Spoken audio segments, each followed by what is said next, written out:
Kapapasok lang na balita, nakalis na po sa Camp Crame, Quezon City ang coaster na sakay si dating Bamban Tarlac Mayor Alice Guo para magtungo sa Senado. Kaugnay niyan, may unang balita si James Agustin. James!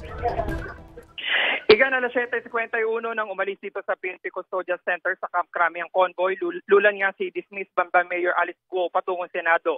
Mahigpit yung seguridad na pinatutupad at nakasama dun sa convoy yung mga taga-HPG, PNP Headquarters Support Service at meron pa tayong nakitang SWAT. At harap nga siguro sa pagpapatuloy na pagdinig ngayong araw ng Senate Committee on Women, Children, Family Relations and Gender Equality kaugnay sa iligal na operasyon ng POGO o Philippine Offshore Gaming Operator. Yan mo nilitas mula rito sa Camp Crame, balik sa Igan.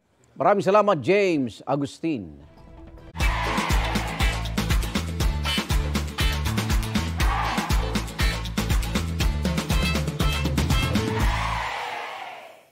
Igan, mauna ka sa mga balita. Mag-subscribe sa GMA Integrated News sa YouTube.